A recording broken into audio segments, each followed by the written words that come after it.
Is Mess Toys the undisputed king of Spider-Man action figures? It's really starting to look that way, as we're now getting our first in-hand look at their brand new Scarlet Spider, or as they call it, Scarlet Hero, and I've loved all of my Mess Toys Spider-Man so far, so I'm pretty excited. In this video, we're going to unbox the figure, check out the looks, especially the soft goods hoodie, and compare it to some other popular Spider-Man and Scarlet Spider action figures. Hey, I'm Bill. I make action figure videos, reviews, and unboxing, so if you like what you see, don't forget to subscribe and go ahead and leave a comment telling me what you'd like to see next. Before we get too deep into this, I want to give my standard disclaimer that I always give with these types of figures. This is a third-party, bootleg, knockoff, whatever you want to call it, but that means you have to order it from AliExpress, so you have to be careful of scams or fakes. As of the recording of this video, the official store for Mess Toys and CT Toys is KK Outdoor Boutique Store. It's a weird name, I know, but we've seen that change in the past, so just be careful when you're ordering this. Also, the box might come in good shape. This one was surprisingly well preserved, but of my 3 Mess Toys orders so far, they've all been some varying level of smashed up, so just kind of expect that if you haven't ordered something like this before, it's pretty much par for the course. Now, with all of that out of the way, let's finally get this Mess Toys Scarlet Spider out of the box.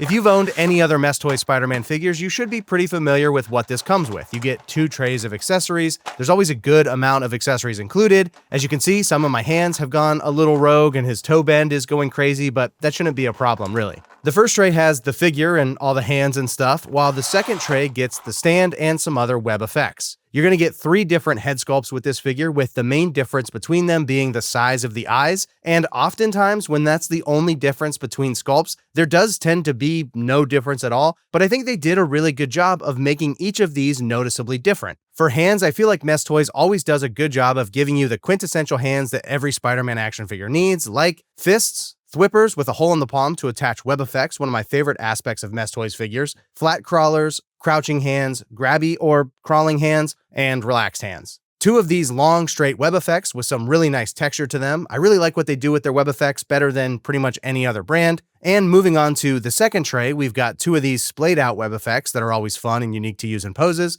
as well as the Mess Toy stand that I've come to love personally, with the spider emblem on the base and the bendable wire arm. These stands are among my favorites in my collection because they're just so versatile and they hold up really well. They look great, they hold the figure great. As long as you don't need any transparency or anything, these are really underrated inclusion with the Mess Toys figures because great stands can sometimes be hard to come by. Here is the Scarlet Hero himself, and he looks very much like every other Mess Toy Spider-Man except red. Very, very red. This is a kind of figure that probably would benefit from a little bit of shading, maybe not full cell shading like the SHF, but a subtle gradient like the Mafex version 2.0 would probably go a long way here. I don't mind it the way it is. It's definitely stylish and very vibrant, but sometimes on these monochromatic bodies, a little bit of shading can go a long way. He does, of course, have the Scarlet Spider utility belt with the brown, silver, and red in the center of the belt buckle, the silver web shooters wrapping around his wrists, which look pretty clean when it comes to paint and sculpt, and the additional pouches down at his ankles with some nice detailing even in those small areas. If it isn't obvious, Mess Toys have a heavily Revoltech-inspired body design, which I don't really love the look of that much, but I accept because I adore the quality and fluidity of the articulation.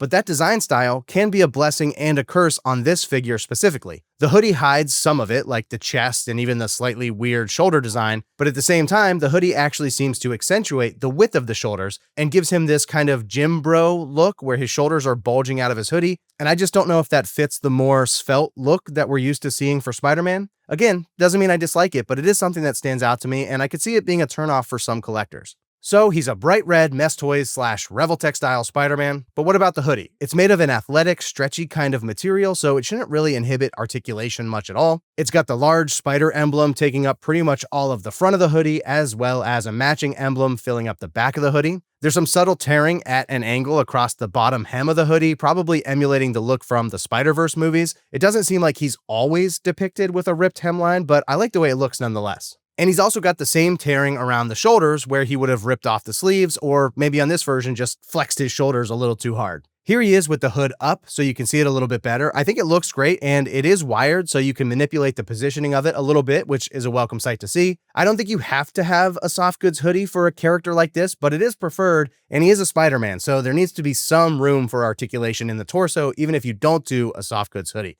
Speaking of articulation, these Mess Toys figures, or the Reveltechs they're modeled after, truly are the best in the business. I never really was all that concerned about articulation until I got the Mess Toys Black Suit Neighbor, and I quickly realized how game-changing this design style is. Spider-Man's most common poses are so tight and require so much flexibility, I feel like some humans wouldn't even be able to pull them off. And while most Spider-Man figures, even cheaper ones from Marvel Legends and stuff like that, can hit some version of these poses, the process of doing so can be tedious, or the poses themselves will look good, but only from the exact right angle, because most other figures don't have the number of articulation points or the range of motion that these Mess Toys figures have. Going piece by piece, he's got neck articulation that allows him to look straight up in the air. He can also get a little past 90 degrees in a T-pose. They're hidden by the hoodie, but he does have those signature exterior butterfly joints in the chest, or whatever you would call them. Great ab crunch that isn't really prohibited by the hoodie or the belt around his waist. Maybe a few degrees less bend than the other Mess Toys, but still great. Double jointed elbows and knees that let him touch his shoulders with his fists or kick his butt with his feet. He can do a full split, no problem. Here's the range of motion kicking forward. There's a little ball joint at the boot cut, and of course, toe articulation, a must for any great Spider-Man figure. I'm not surprised, but this Scarlet Spider can move just as well as Mess Toys' other offerings, and if you haven't experienced a figure like this, then I would highly recommend it, because these figures are the most fun that I ever have posing action figures. This figure is pretty standard 1/12 scale, coming in right around 6¼ inches in height or so. So at least in terms of size, he'll stack up well with other Spider-Man figures from the likes of Marvel Legends or even Mafex, though he won't necessarily fit in with those brands like aesthetically. But with so many Mess Toys versions coming out, maybe you don't even need those other brands at all. I don't have the Kane Parker figure, but if they released a more classic suit in this line, I'd have a pretty great lineup of Spider-Man figures just for Mess Toys. We've gotten 3 new versions of Scarlet Spider relatively recently from 3 different brands. The Mess Toys, obviously, but also a version 2.0 of the Mafex, and the SHF version from Across the Spider-Verse. I actually think that the Mafex loses this head-to-head, believe it or not, and it's not that it's bad. I don't think you can really go wrong with any of these figures, but it's got worse articulation than the Mess Toys, and some things like the knees being a different color ding it in the looks department for sure. I think the SHF is the coolest looking of the group here, but I actually never did a video on it because the articulation is so subpar, and I didn't want to put out another negative review since my last 2 videos were both pretty negative.